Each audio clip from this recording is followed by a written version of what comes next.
My mother smiled when she said it. We only kept you for the tax benefits. The restaurant was full. Friday night. Every table taken. People eating, talking, laughing. And suddenly, not one sound. Forks paused halfway to mouths. Chairs creaked. Someone behind me whispered my name. My father sat beside her, staring at the table like he had practiced that silence. 25 years of family history collapsed into one sentence. I didn't cry. I didn't argue. I didn't stand up. I just sat there while everyone watched. Because 8 months earlier, in a dusty basement, I had already learned the truth. And I had spent every day since preparing for this exact moment. 8 months before that dinner, I was on my knees in my parents' basement, moving old boxes. The basement smelled like dust and damp cardboard. My mother had left a note on my apartment door that morning. Clean the basement. We need space. No greeting. No thank you. Just instructions. That was normal. My parents' house sat on the edge of our small town. I rented the converted garage behind it for $400 a month. Cheap rent was always their way of reminding me how lucky I was. At least, that's what my mother liked to say. After everything we've done for you. She said it often. Usually when I asked for something small. Borrowing the truck. Using the washer. Having a friend over. So that Saturday I dragged boxes across the concrete floor while the furnace hummed above me. Most of the boxes were boring. Old Christmas decorations. Fishing gear. School papers. But behind the water heater I found one box sealed with yellowed tape. My mother's handwriting sat across the top in faded marker. Lorraine, documents. I shouldn't have opened it. I did anyway. Inside was a thick manila folder. The first paper was an adoption certificate. My name printed across the top. My chest tightened, but I kept flipping pages. The next document was a birth certificate. Not the one I had seen before. This one had a different name typed in the center. Baby girl Dunbar. I stared at it for a long time. My hands didn't shake. My brain just started rearranging memories. Then I found the receipt. A single page from a tax consultant. One line highlighted in yellow. Adoption tax credit, $5,400. I sat on the cold basement floor. Not crying. Just thinking. Every Christmas card my mother mailed to the neighbors suddenly made sense. Our greatest blessing. Every time she reminded people how hard adoption had been. How selfless she was. But the tax receipt sat right beside my birth certificate. Like they belonged together. Like they were part of the same story. I stayed down there for almost 40 minutes. Then I folded the birth certificate and slipped it into my jacket pocket. The rest went back exactly where I found it. No one knew I had seen it. Not yet. That night I drove across town to the parking lot behind the veterinary clinic where my best friend worked. Claire climbed into my car wearing scrubs and holding 2 coffees. What's wrong? She asked. I handed her the birth certificate. She read it once.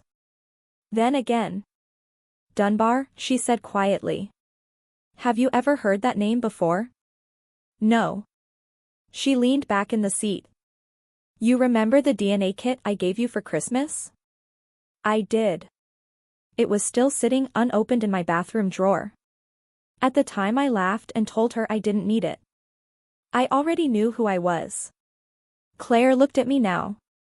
You should use it. So I did. That night I opened the kit. Cheek swab. Registration code. Sealed envelope. At 11 o'clock I dropped it in the blue mailbox outside the post office. 6 weeks for results. 6 weeks pretending nothing had changed.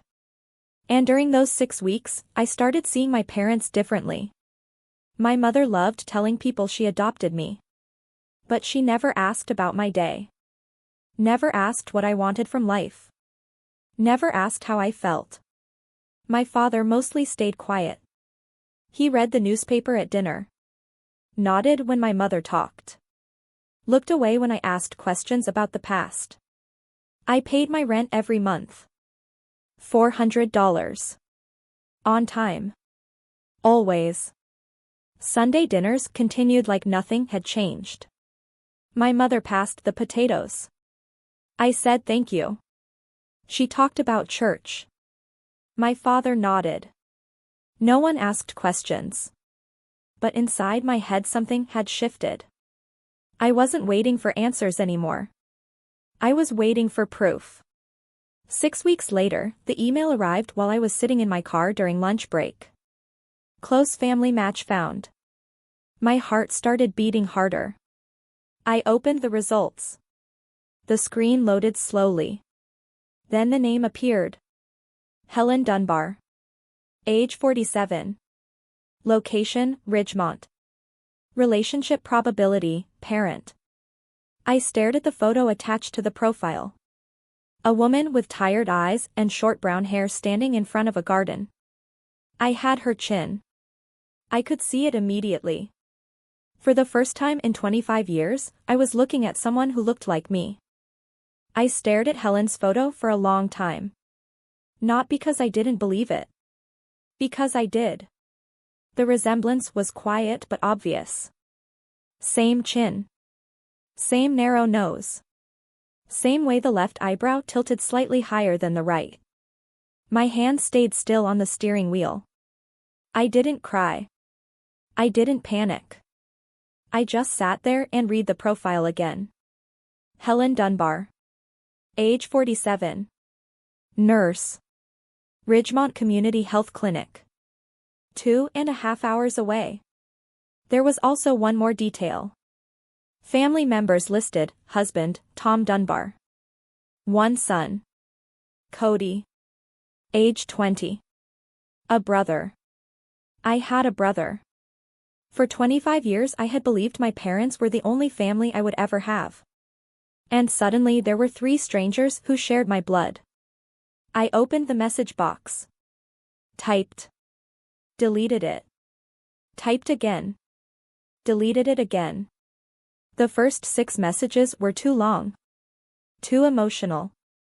Too desperate. The 7th message was simple. My name is Paige. I believe you may be my biological mother. I'm not angry. I just want to know the truth. I stared at the send button for a full minute. Then I pressed it. 4 hours passed. Nothing. I drove home. Fed the neighbor's dog I was watching. Took a shower. At 10:22 that night, my phone buzzed. One new email. From Helen Dunbar. The message had only one sentence. I have been waiting for this message for 25 years. I read it 3 times. Then I sat on the edge of my bed and pressed the phone against my chest. For 25 years I believed the story my adoptive parents told. That my biological mother didn't want me. That she disappeared. That she never tried to find me. But this woman had been waiting. Waiting for a message she wasn't even sure would come. We met 2 weeks later. Ridgemont was smaller than I expected.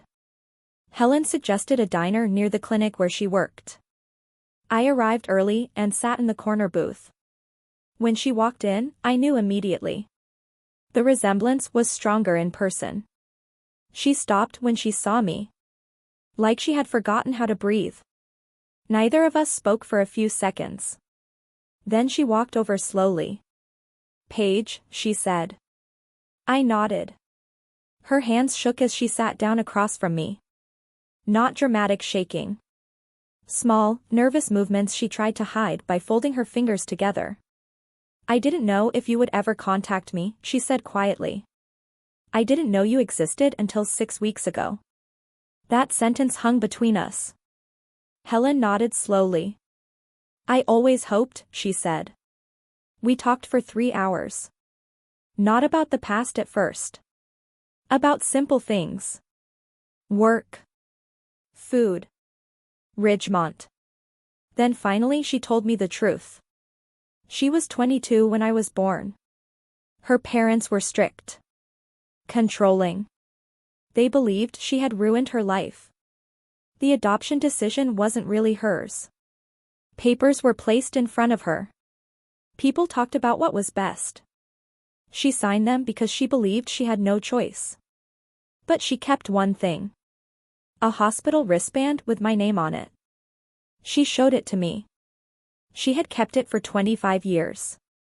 I light a candle every year on your birthday, she said. I didn't know what to say to that. So I just listened.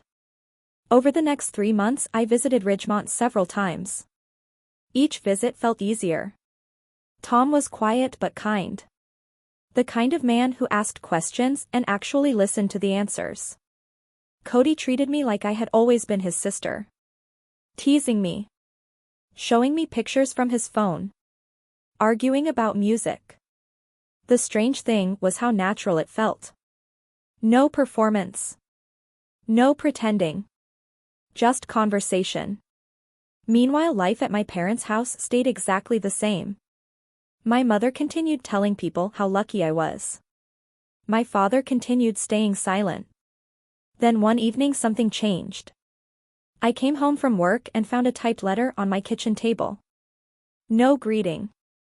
No explanation. Just a notice. Effective next month, rent for the garage apartment will increase from $400 to $850. 30 days to vacate if unacceptable. My mother's signature sat neatly at the bottom. I read it twice. $850. I did the math immediately. That rent would take almost half my paycheck. Which meant something else would follow soon. Insurance. My mother still controlled that too. The realization came slowly. This wasn't random. It was pressure. A quiet push. They wanted me out. I folded the paper and walked across the yard to the main house. My father stood in the kitchen pouring coffee. Did you see the letter? I asked. He nodded but didn't look up. Your mother has her reasons. And where am I supposed to go? He stirred his coffee slowly. The spoon tapped the mug 3 times. He never answered. That was the moment something settled inside me. Not anger. Clarity. I walked back to the apartment and opened my laptop. Then I searched for rental listings in Ridgemont. The apartment listings in Ridgemont weren't perfect. But they were possible. Studios started around $600. 1-bedroom places were closer to $800. It would be tight, but if I transferred clinics, I could manage it. That night I realized something important. My parents' power over me wasn't emotional. It was practical. Housing. Insurance. Documents. Control disguised as help. The cheap garage apartment had never really been kindness. It was leverage. And now they were raising the price. The next morning, before work, I called the insurance company. If my parents remove me from their family plan, I asked, what happens? The woman on the phone was polite. They can remove you at any time, she said. You would have 60 days to enroll in your own plan. How much would that cost? She typed for a moment. Roughly $300 to $400 per month, depending on coverage. I wrote the number down. $350. Another expense. But still manageable. Later that day Claire found me reorganizing medication shelves at the clinic. You've alphabetized those twice already, she said. I shrugged. My parents raised my rent. She frowned. That's convenient timing. I know. Claire crossed her arms. So what are you going to do? I'm leaving. She blinked. Just like that? No drama, I said. No fight. Why not confront them? Because confronting them too early would cost me everything. I needed a job lined up. Insurance ready. Housing secured. And the truth about my past completely in my hands. I had spent 25 years reacting to my parents. I wasn't going to react now. I was going to prepare. 2 weeks later my mother knocked on my apartment door. She was smiling. Not a real smile. The one she used at church events and neighborhood cookouts. "Paige," she said sweetly. "Your father and I want to take you to dinner for your birthday." That alone was strange. My parents hadn't taken me to dinner in years. "Just the three of us," she continued. "Friday night at Maggie's place." Then she tilted her head slightly. "We have something important to discuss." Her voice was gentle. But the sweetness felt rehearsed. Like frosting covering a burnt cake. I nodded. "Sure." She patted my arm. "Good. I think it's time we were honest with each other." The moment she left, I knew exactly what that dinner was going to be. I called Helen that evening. "They're planning something," I said. "What kind of something?" "I think they're finally going to tell me the truth." Helen was quiet for a moment. "What do you need from us?" "I want you there." "At the restaurant?" "Yes. But not with me. Just sit at another table." Tom immediately agreed. "We'll be there," he said calmly. The plan was simple. Helen, Tom, and Cody would sit in the far corner of the restaurant. They wouldn't come over unless I signaled. I wanted to hear what my parents would say first. The next 4 days moved slowly. I kept working. Kept paying my rent. Kept smiling during Sunday dinner. But inside I was ready. The envelope stayed in my bag. Inside it were 3 things. Helen's letter. A printed DNA report. And a photograph of me standing between Helen and Tom during my last visit. Proof. Friday night arrived. Maggie's place was full. It always was on weekends. Warm lighting. Wooden booths. Country music playing softly through ceiling speakers. I arrived 10 minutes early. My heart was beating faster than usual. Not fear. Anticipation. I scanned the restaurant. In the far corner I saw them. Helen. Tom. Cody. They were pretending to study menus. Helen noticed me looking. She gave a small nod. I nodded back. That was enough. A few minutes later my parents walked in. My mother wore a bright red dress. The kind she saved for church events and special occasions. My father followed behind her. Already uncomfortable. They sat across from me. My mother smiled. 25, she said cheerfully. Can you believe it? Small talk started. Work. Weather. Nothing important. But I could see my mother glancing toward her purse. Waiting for the right moment. Finally she folded her hands on the table. You're adopted, she said calmly. No hesitation. No emotion. Just the sentence. We took you in when you were 3 days old. The restaurant noise faded slightly. Or maybe my mind just focused. I didn't react. My mother mistook my silence for shock. She kept talking. We only kept you because the tax benefits made sense financially. My father cleared his throat but didn't interrupt. Now that you're 25, she continued, those benefits are gone. She reached into her purse and placed a paper on the table. You have 30 days to move out. I looked at the paper. Then back at her. Is that all? I asked quietly. My mother blinked. She wasn't expecting that. She was expecting tears. Maybe begging. Instead she got silence. Sign this tonight, she said sharply. And we'll give you the full 30 days. She placed a pen beside the paper. 2 tables away someone stopped eating. The entire room had become very quiet. I looked at the pen. Then at my mother. Then I slowly reached into my bag. I didn't pick up the pen. Instead, I pulled the envelope from my bag and placed it on the table between us. My mother watched the movement carefully. "What is that?" she asked. I didn't answer right away. The restaurant around us had grown quieter. People weren't pretending not to listen anymore. My father leaned forward slightly. "Paige," he said quietly, "this doesn't have to become a scene." But it already was. I opened the envelope slowly. The first thing I placed on the table was the printed DNA report. The paper slid across the wood and stopped in front of my mother.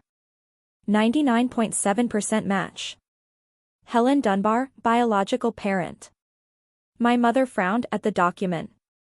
Then I placed the second item on the table. A photograph.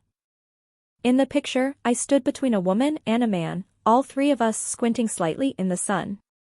Real smiles. Not the polite kind people use for Christmas cards. The kind that appear when you feel like you belong somewhere. My mother stared at the photo. "What is this supposed to be?" she asked. "That," I said calmly, "is my family." Her expression hardened. "You already have a family." "No," I replied quietly. "I had an arrangement." My father inhaled slowly. "Paige." But I continued. "Her name is Helen Dunbar. She's a nurse in Ridgemont. She's been waiting 25 years to hear from me." My mother's face lost its color. "That's impossible." "No," I said. "It's very real." I let a moment of silence settle over the table. Then I said the final sentence. "She's here tonight." My mother's head turned sharply. Her eyes scanned the restaurant. Across the room, Helen slowly stood from her table. Tom stood beside her. Cody followed. They didn't rush. They simply walked across the restaurant toward us. Conversation stopped completely now. Even the music seemed quieter. Helen reached our table and stopped beside me. She didn't speak immediately. She simply placed one hand gently on my shoulder. My father looked at her. Then at the DNA paper. Then back at me. And in that moment he finally understood everything. My mother, however, reacted differently. "This is ridiculous," she said sharply. "You planned this to embarrass us."